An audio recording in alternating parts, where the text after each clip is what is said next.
तारानगर विधायक नरेंद्र बुरानिया किसानों को लेकर जल संसाधन व सिंचाई के और पीने के पानी को लेकर विधानसभा में मुद्दा उठाया।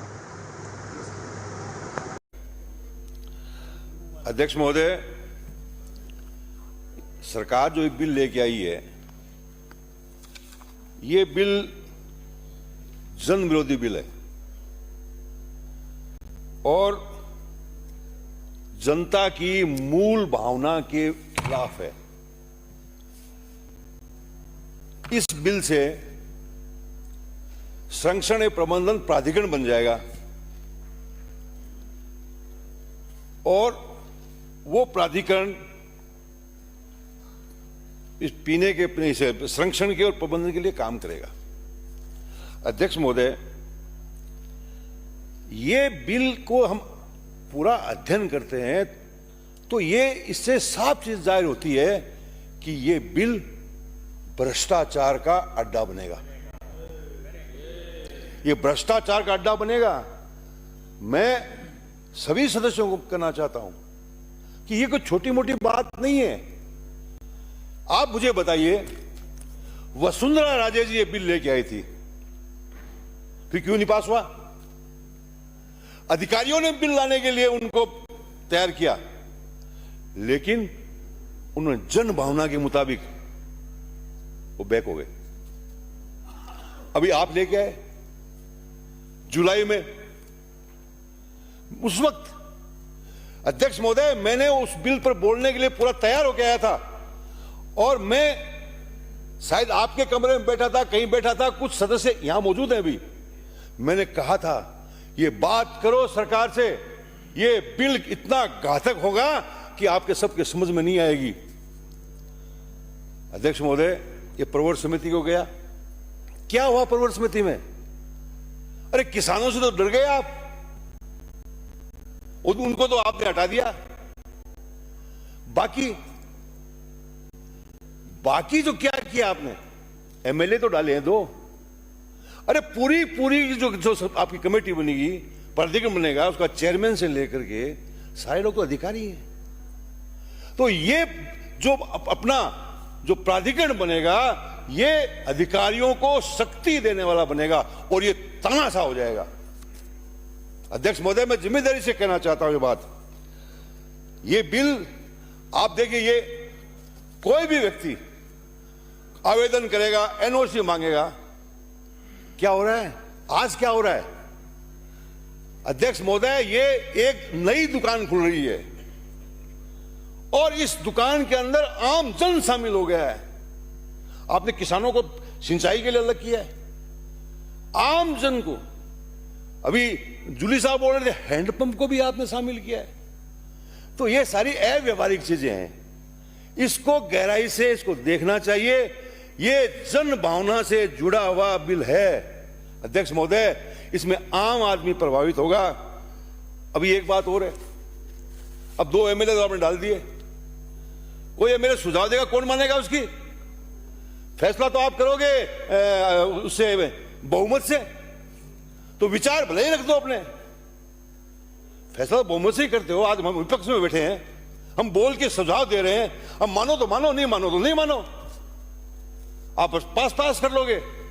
तो ये इस प्रकार का जो आपका जो ये फैसले होंगे, वो फैसले जो है वो बहुत खतरनाक होंगे। मैं जिम्मेदारी से कहना चाहता हूं कि ये माफियों को पनपाने वाला बिल होगा, याद रखना मेरी इस बात को। अध्यक्ष महोदय, इसकी बिल की भावना बहुत अच्छी है। भूजल संरक्षण जो आज का सबसे महत्वपूर्ण विषय है, आज जिस प्रकार से दोहन हो रहा है हमारे राजस्थान के अंदर, हमारे देश के अंदर, यह चिंता का विषय है। और यदि इसका पर्पस यही है तो आप इसका अध्ययन तो करिए, ये पर्पस पूरा हो रहा है क्या? ये पर्पस इससे पूरा नहीं हो रहा है। आप इसको गहराई से देखेंगे तो इसमें ये चीजें आपको नहीं मिलेंगी। अध्यक्ष महोदय, जैसे हमारा जो है दोहन हो रहा है, लेकिन कौन कर रहा है दोहन, इसके ऊपर भी अपने को देखना पड़ेगा। आज जो कोल्ड ड्रिंक बनाने वाली फैक्ट्रियां हैं, आज वो जिस प्रकार से पानी का दोहन कर रही हैं, जिस प्रकार से बेच रही है बाजार के अंदर मनमानी कीमत से, आप उसके ऊपर लगाइए बैन, आप उस पर कंट्रोल करिए। आप जो बड़ी बड़ी जो है ये शराब की फैक्ट्रियां हैं, बियर की फैक्ट्रियां हैं, आप उनको कंट्रोल करिए। आप जो है उद्योग धंधे बड़े बड़े, आज उन उद्योग धंधों में कितना पानी दोहन हो रहा है, आप उनको जो है कंट्रोल करिए। लेकिन ये सब छोटी छोटी चीजों को आप कर रहे हैं, ये मेरी समझ के बाहर की बात है।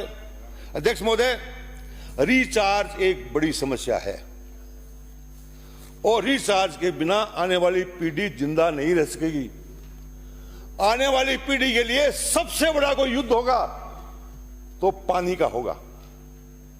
तो मैं कहना चाहता हूं अध्यक्ष महोदय, बरसात का पानी सबसे बड़ा स्रोत है जिससे हम रिचार्ज कर सकते हैं।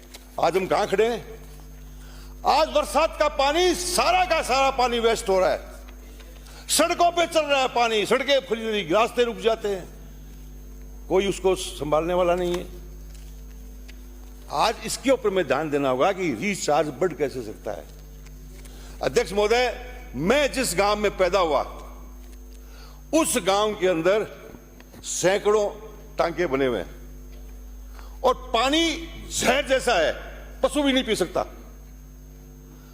तो उस वहां पर उन जो सार्वजनिक टांके बने हुए हैं उनसे पूरा जीवन यापन करते थे लोग। और जब लोगों ने मांग की कि हमारे यहां घर घर टूटी होनी चाहिए, वहां 2 टंकियां बना दी हमने बड़ी बड़ी। आज 1,000 रुपए में पानी डलवा रहे हैं और कुंड हो गए, वो टांके हो गए सारे बर्बाद पुराने। तो आज मैं सुझाव देना चाहता हूं सरकार को, अध्यक्ष महोदय, ये नरेगा कार्यक्रम जो मजदूरी देने का कार्यक्रम है, आप उसको इस रिचार्ज से जोड़िए। आज रिचार्ज से जोड़िए। जितने भी सार्वजनिक टांके बने हुए हैं जहां सद्भावना होती थी, मैंने खुद में पानी निकाला हुआ है, उसके अंदर 50-50 फुट गहरे बनाते हैं, पाइथन बनता है। अब पाइथन टूट गए, आप नरेगा में उन पाइथनों को ठीक करवाइए तो पानी चार्ज होगा आपका। और यदि नरेगा में कराइए घरों के अंदर, आज घरों के अंदर सारा पानी बह के जाता है, तो आप कैसा कोई प्रोत्साहन दीजिए, कोई सब्सिडी दीजिए। प्रधानमंत्री आवास योजना है, आप उसमें जो है मकान दे रहे हैं लोगों को, तो उसके साथ में जो ये टांका जोड़ दीजिए, अंडरग्राउंड जो है टांका बनेगा। आपकी सरकारी योजना है उनके साथ जोड़ दीजिए। अरे बिना बरसात का पानी रोके हुए हम रिचार्ज नहीं कर सकते। हमारा पानी, हमारा निर्माण क्षेत्र इतना बढ़ गया, सड़कें बन गई, बड़ी बड़ी हवेली कोठियां बन गई, सीमेंटेड हो गई, पानी कहां जाएगा नीचे? इसलिए सोचने की बात है। और मैं एक बात और चेताना चाहता हूं अध्यक्ष महोदय, आज जिस प्रकार से पक्के निर्माण हो रहे हैं, बड़ी बड़ी बिल्डिंगें बन रही हैं, किसान की खेती कम हो रही है, खतरा पैदा हो गया किसान को भी, उसका पानी भी खत्म हो रहा है, जोत खत्म हो जाएगी किसान की। तो इसके ऊपर भी ध्यान देने की आवश्यकता है। अध्यक्ष महोदय, एक आधा छोटा सा सुझाव है मेरा कि इसमें जिस प्रकार से किसानों को सिंचाई के लिए छूट प्रदान की है, उसी प्रकार जो घरेलू सिंगल फेज है उनको आप इससे दूर करिए। ये बहुत, आप एक सिंगल फेज के जो है हैंडपंप तो लगा रहा है, वो आप जो मकान बना रहा है वो कहां से बनाएगा मकान, बताइए मुझे। तो आप जो है इन चीजों को आप इनसे दूर करिए, बड़े उद्योगों पर लगाइए, लेकिन छोटे उद्योगों को तो छोड़िए। इसमें छोटे उद्योगों को शामिल मत करो इसमें। ये तो कोई नहीं आएगा हमारे पास में। ये छोटे उद्योग ही हैं जो हमारे काम आते हैं। ये बड़े उद्योग तो पैसे कमाने के लिए हमारे काम नहीं आते हैं। अध्यक्ष महोदय, मैं अंत में इतनी बात कहूंगा कि कानून बनाने से मैं समझता हूं कि किसी चीज का समाधान नहीं है। आज कितने कड़े कानून बने हुए हैं, हर चीज के कानून बने हुए हैं, बड़े मृत्यु तक सजा का प्रावधान है, फिर भी क्या मर्डर रुकते हैं? आज बच्चियों के साथ किस प्रकार से बलात्कार हो रहे हैं, मृत्यु दंड है, फिर भी खुलेआम हो रहे हैं। तो कानून बना करके एक अधिकारियों को इस प्रकार से ताकत दे करके आप जनता का भला नहीं कर सकते। अध्यक्ष महोदय, यहां तो आप कोई भी टिप्पणी हटा दो, कोई कुछ बोले, हमें कोई ऐतराज नहीं, लेकिन जब गांव में जाओगे ना तब कौन हटाएगा? वहां गांव में 3 साल बाद, 3.5 साल बाद जाना पड़ेगा। इसलिए आप इस बिल को ध्यान से सोचिए, ये जन विरोधी है, मैं इसका विरोध करता हूं और इसको जनमत जानने के लिए जनता के बीच भेजा जाए। धन्यवाद अध्यक्ष महोदय।